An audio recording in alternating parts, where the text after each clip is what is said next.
Good afternoon to my fellow auto repair DIY enthusiasts on YouTube. I've come back with another video on some basic auto repair on my fleet of vehicles. And this time it's not my Toyota or my Hondas, although I do have one Honda in the garage undergoing a head gasket repair. This is my 1999 Ford Ranger XLT with the V6 engine. It's two-wheel drive. And I'm trying to think how many miles I have on it. Probably 130,000 miles or so. Bought this from my father-in-law. It's been a pretty good little truck. Have put a little bit of money into it on some minor repairs. But it seems I had a small problem I noticed about a month or 6 weeks ago with the air conditioning. I would be driving down the road and the air coming out of the vents would slowly ramp down, would stay off for about 15 seconds, and then slowly ramp up, much like the newer air conditioning systems and heat pumps that you have in your home. It'd be a slow ramp down, slow ramp up. Now, I know the system was not capable of that, should not be doing that. It was intermittent at first, and then it became a little more noticeable as I would go up a hill, or if I were accelerating hard out on the interstate and had to have a sustained acceleration. But it would clear up as soon as I went back to cruise. Now the temperature was not affected. I know temperature is affected by the blend door, and it is an actuator activated, electrical actuator activated system. Again, it was like, well, I couldn't really put my finger on it. Then I started thinking, part of the system is also a vacuum system. So I got online, justanswer.com, and I got together with a mechanic, LJ, or virtual mechanic, who kind of steered me in the right direction. And he says it's probably a vacuum leak of some kind, almost guaranteed. So I did have a little Mighty Vac at one time, and unfortunately I contaminated it when I was bleeding the brakes.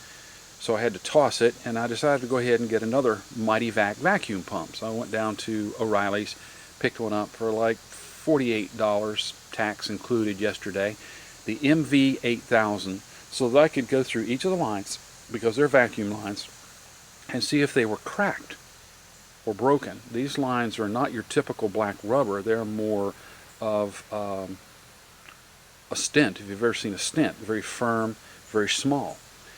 And I decided that, I would go ahead and do that and see if I could find a leak.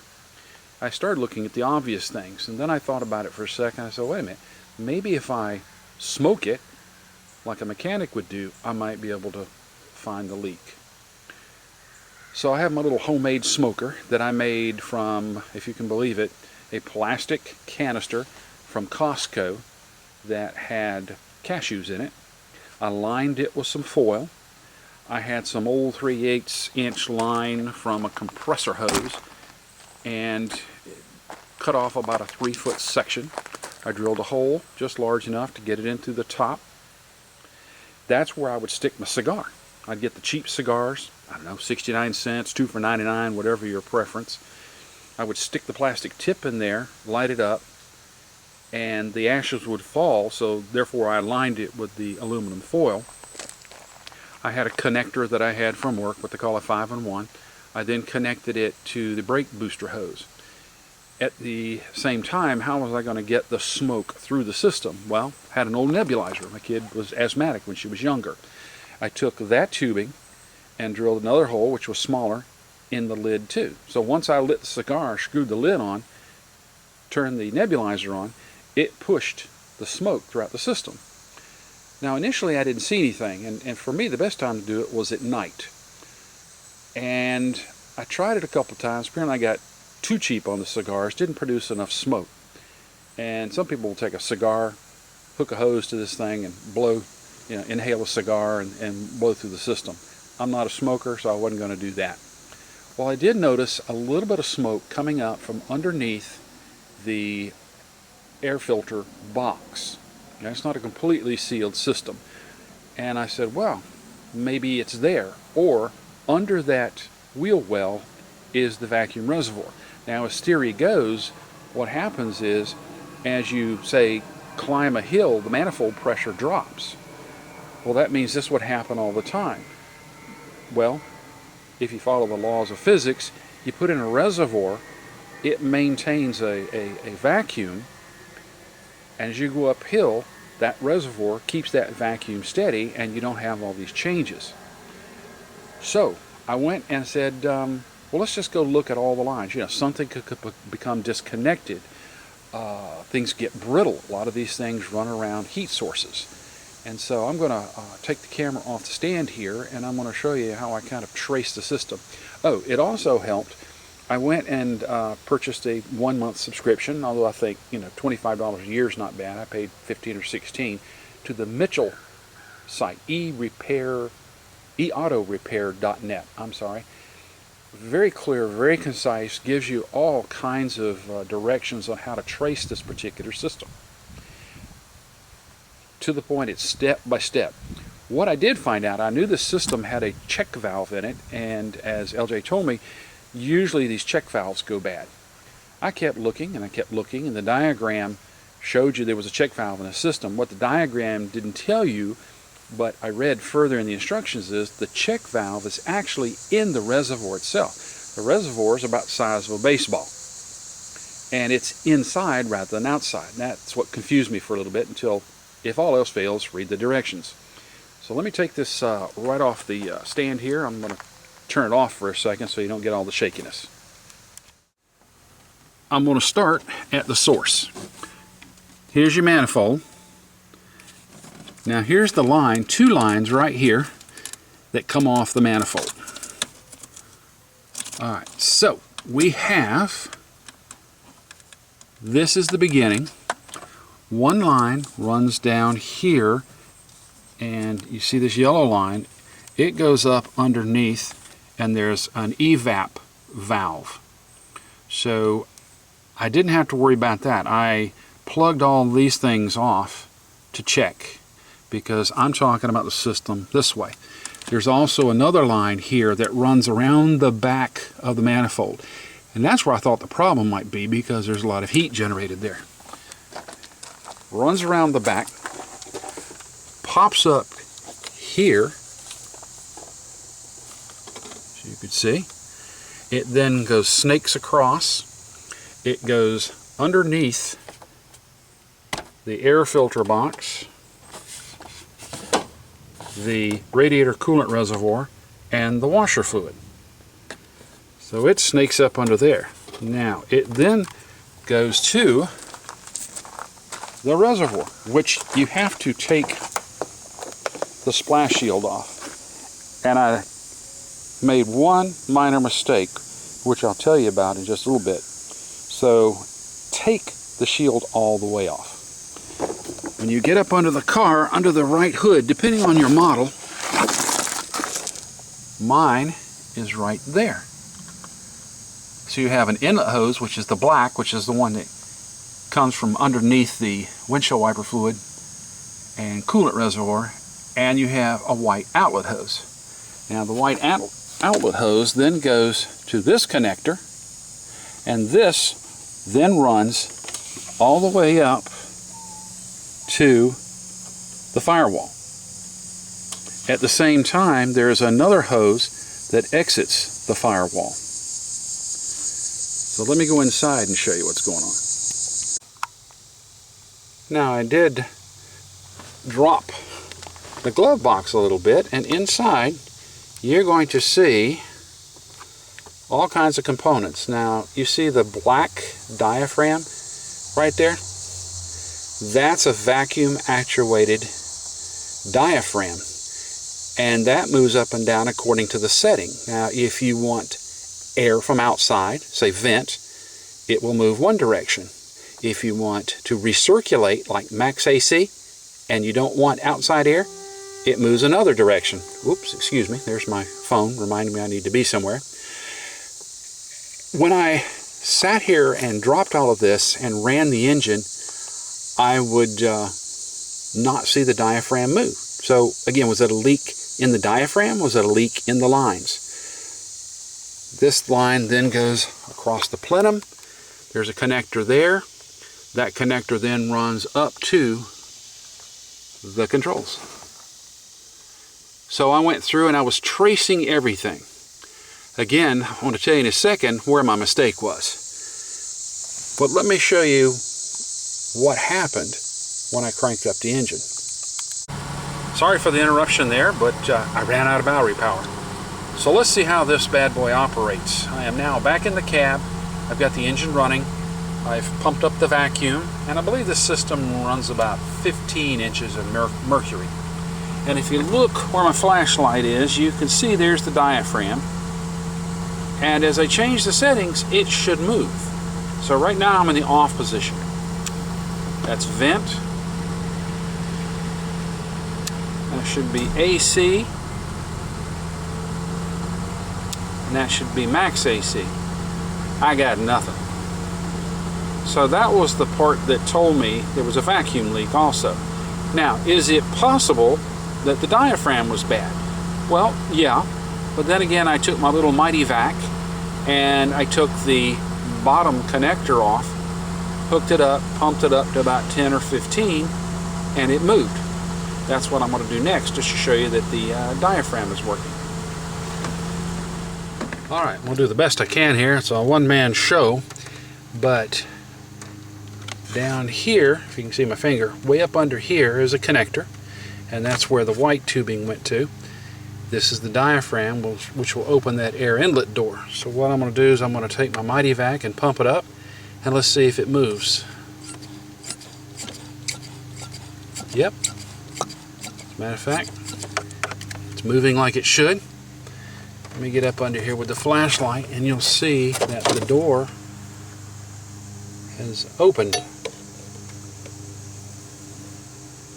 Okay, now I'm going to release the pressure,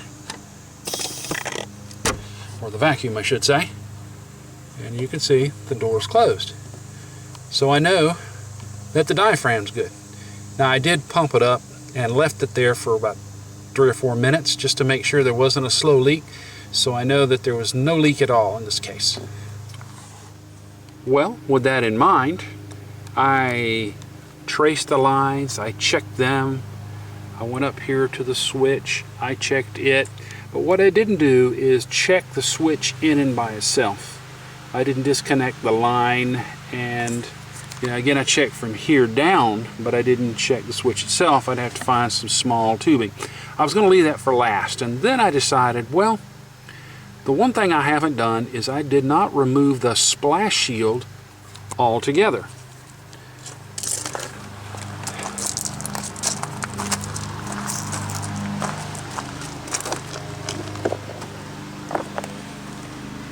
Now remember, the reservoir is up under here, and the 2 lines that go in the firewall, I checked the black one, which was the source, but there's this gray white one that comes out, and it comes up to this water outlet valve. It's like a 4 port here. And it's hard to see because it is behind everything. Well, I couldn't get any vacuum from this point to the firewall. And I said, well, there we go. I've got a little bit of a problem there. Now, getting up underneath the car here, it was pretty obvious. This is the line that comes from the firewall, that gray-white, and this is the line that goes up to that bypass valve. Now I'm suspecting that the heat from the exhaust got to it, and it became so brittle, and of course right there's a little bit of a bend, that it just finally broke. You couldn't see it because it's underneath everything. You have to remove the splash shield. So what I'm going to do, now I could buy an entirely new harness, but most of the mechanics tell me just get a small piece of vacuum tubing from O'Reilly's or AutoZone or Napa or Advance and slide it on there. It should be a tight enough fit, and that way you save yourself a bit of money. So that's what I'm going to do. Let me splice it in and we'll see if things operate. It's not the prettiest thing in the world, but for illustrative purposes, I'm going to run it on the outside, and I'm going to put it back on that valve. Boy, this is tough doing this one-handed. Put that on that valve.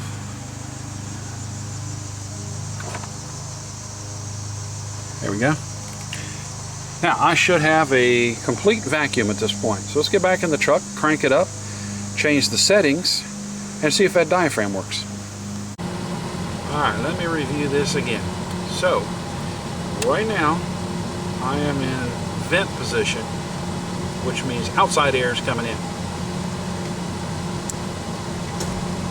AC position, outside air is coming in.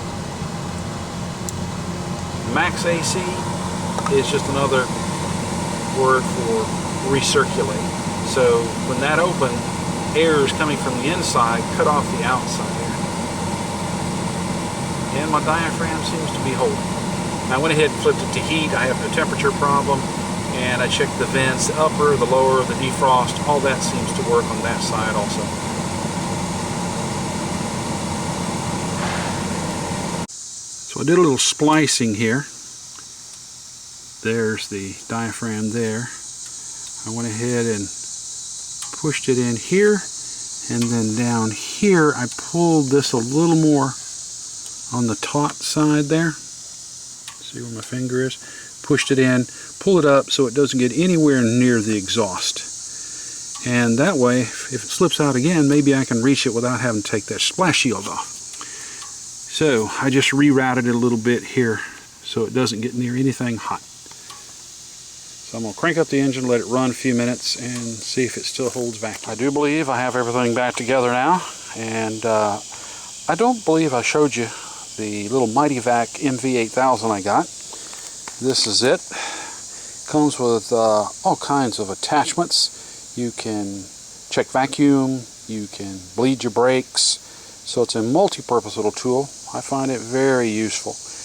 The last one I had, I contaminated the diaphragm by getting brake fluid in it. I was not paying attention. So, gee, I had to buy a new tool. And over here is my smoker I may have mentioned when I tried smoking the system. So here's the canister from Costco. This was the cashews. Lined it with the foil so the ashes wouldn't burn through. Here's the lid. So the orange tubing is what goes to that manifold, or the brake booster manifold. And see, there's my connector.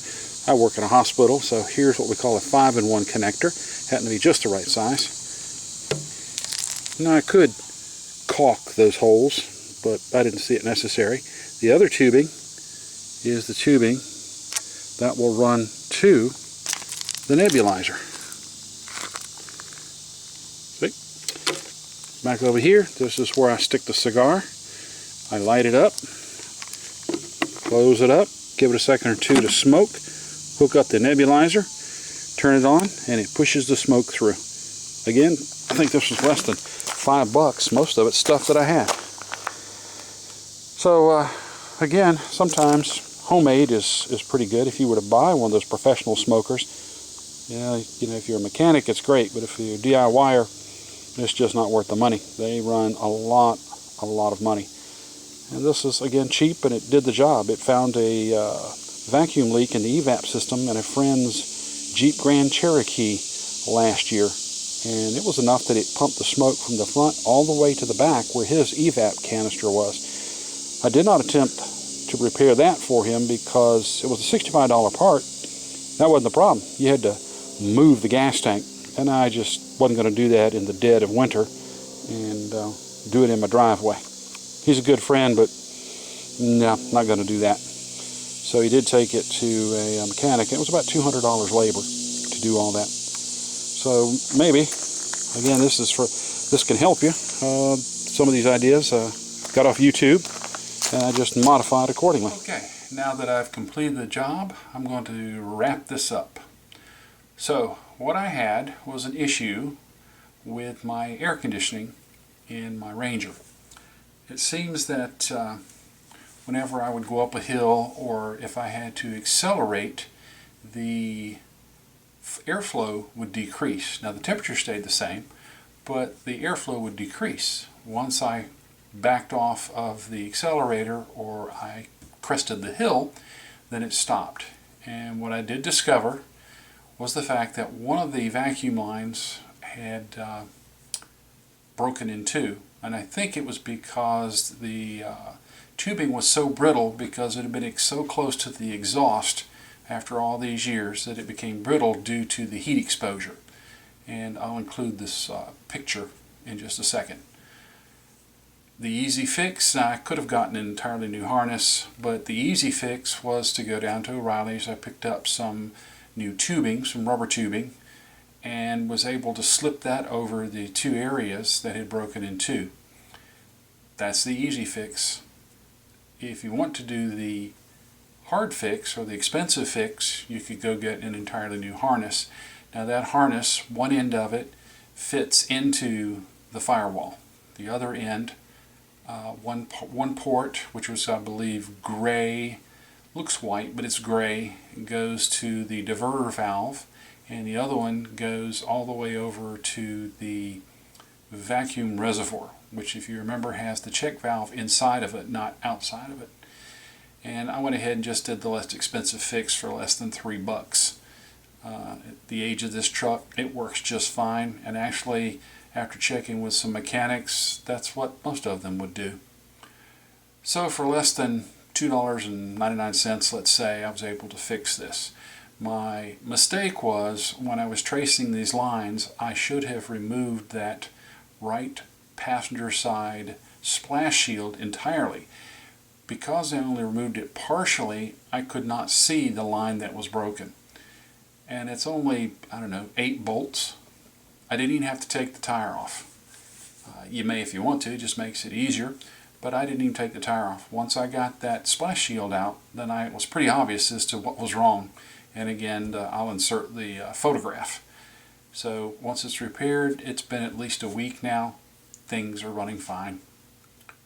Hold on a minute. I think my daughter's calling me.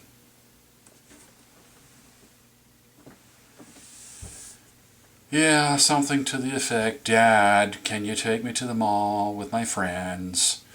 So what I'm going to do is something I'm very good at, especially when my wife calls me and wants me to mow the grass. I'm going to disappear.